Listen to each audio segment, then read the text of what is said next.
I have just caught up on the whole Ghostbusters trailer fiasco.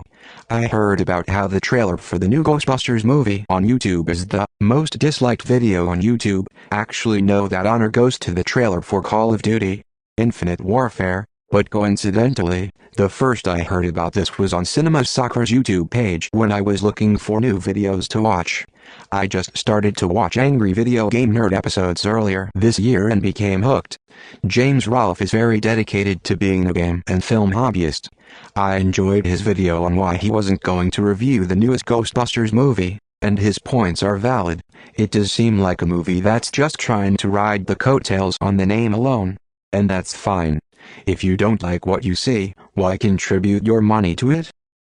Through leaked emails, it was revealed that Sony was really rallying for Feig, a well-known feminist and the director of Bridesmaids, to direct the new Ghostbusters, which would explain why he hired the all-female comedian main cast.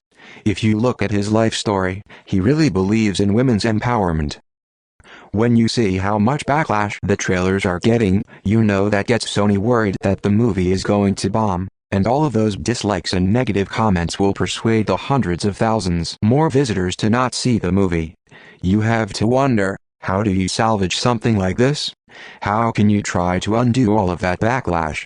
They're going to blame other people. They're going to blame so-called misogynists and sexists to try to play damage control so that people change their minds about not seeing the film.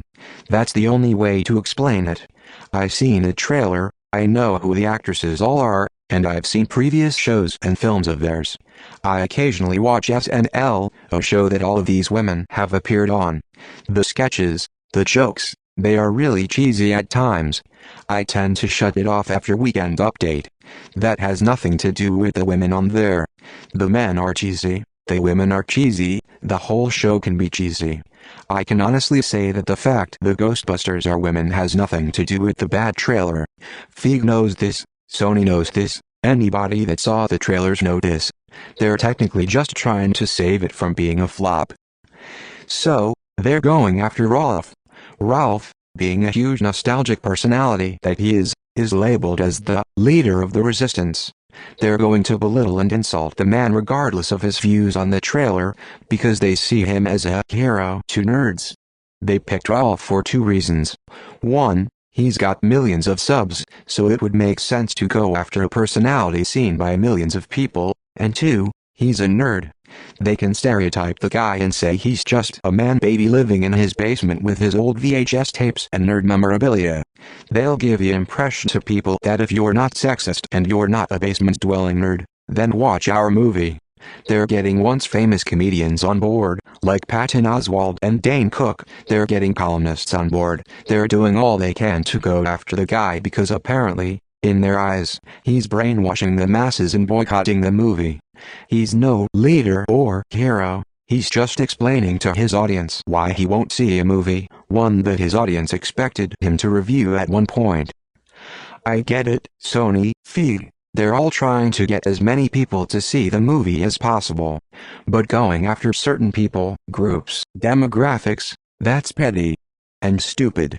You don't want to insult people that could very well be your consumer. They could have made a movie using that cast. It could have been funny. Many people could have liked the trailer. But I think the problem lies with combining a feminist-driven direction with a classic film franchise, all to make a fortune off of, with very little to do with the quality of the film itself. The biggest mistake was whoever it was that was really pushing to put Feig in the director's chair. It would have been a lot easier for Sony to have Feig produce another female comedy and give a more dedicated Ghostbusters enthusiast the privilege to remake the movie.